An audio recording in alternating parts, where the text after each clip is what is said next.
See what happens when you finally have competent people running an organization. We saw it with the Detroit Lions a couple years ago when they fired Matt Patricia and Bob Quinn. It was a dumpster fire. Then they hired people that actually cared about a product that actually wanted to be here, that actually care about Detroit with Dan Campbell and Brad Holmes. We're talking about the Detroit Pistons here, but look what happened last year. Last year, Tom Gores, he hasn't really been as interested into the Detroit Pistons as he is this year. So last year he made the popular name hire, Monty Williams. We think Monty Williams is going to come in here, and that was a complete train wreck. We lost 28 games in a row. Everyone's telling Tom Gores to sell the team. No one knows that Tom Gores really cares about this team, but he finally did something in this offseason that really, really is helping this Pistons team finally rise from the ashes again.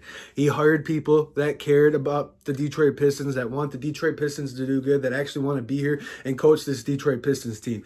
Hiring Trajan Langdon was a brilliant move because every move that Trajan Langdon has made so far has worked for this Detroit Pistons team, and I'm only excited to see what more he could do for this Detroit Pistons team. And hiring a coach like JB Bickerstaff. JB Bickerstaff is on the sideline yelling at the players, yelling at referees, yelling at the other team how soft they are. That just goes to show we finally have a coach that cares, that wants to coach Cade Cunningham and wants him to become a superstar like he's turning into. And that's something I'm loving to watch, because if you watch my preseason or off-season Pistons videos, all I was saying is you keep Cade Cunningham. He's a superstar. All you got to do is put talent around him and spread the floor. And look what this team's doing. I know we're only 14 and 18, but I'll take being 14 and 18 going into this new year. Cade Cunningham is playing like an all-star. He's playing like a superstar, frankly. Last couple weeks ago, he won Eastern Conference Player of the Week. He's almost close to averaging double-digit assists. The game is just slowing down for Cade, and it's awesome to finally see it come to fruition.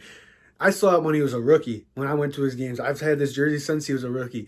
The ball would just slow down when it's in his hands. And that only goes for like Luka, that goes for like LeBron, that goes for Jason Tatum, it goes for all the superstars in the league. When they have the ball in their hand, the game just slows down and they can dish out some crazy passes, or they can just score at will. And that's something Cade's turning into right now, and it's awesome to watch it happen before our eyes. And let's talk about another couple other things before we get into like what I want the Detroit Pistons to do going into 2025. I don't think Jaden Ivey should be traded. I think you grow that backcourt with Cade Cunningham and Jaden Ivey. I think your young core now consists of Cade Cunningham, Jaden Ivey, Ausar Thompson, and Ron Holland.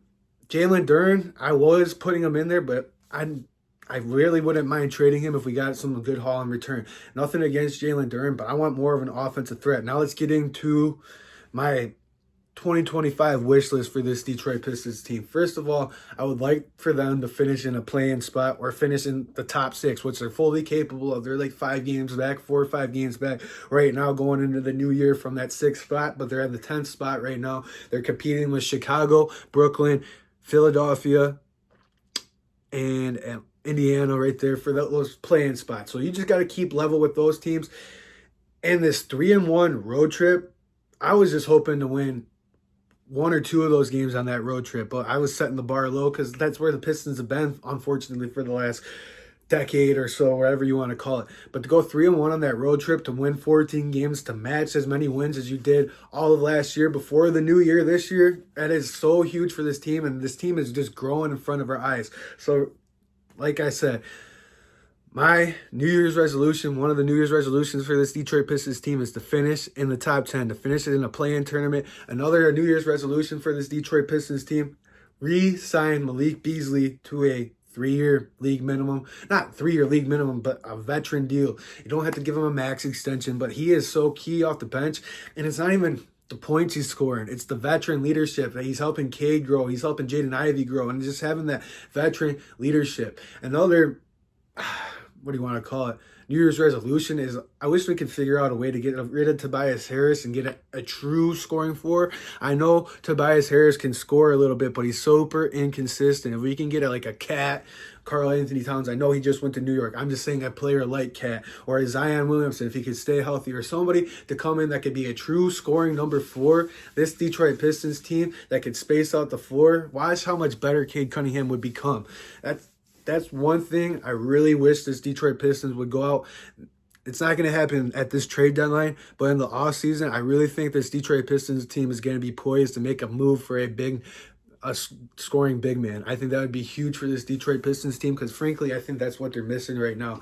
Another New Year's resolution is just to keep growing and keep excelling and keep exceeding expectations. This Detroit Pistons team has been fun to watch. They're growing in front of our eyes. They're learning how to close out basketball games. That was the problem earlier in the season. They just weren't learning how to finish basketball games, weren't learning how to close out basketball games, and now you're starting to see them learn how to do that and finish games out. And like I said, my whole goal for them this year is to finish in the play-in spot. Let me know what you guys think about this New Year's Pistons resolution video. What did you think about this Pistons team? And where do you think they're going to finish? In the comment section down below. Like the video, subscribe to the channel. Please keep helping this channel grow. I really appreciate you guys for tuning in, and I'll see you guys in the next one. Peace.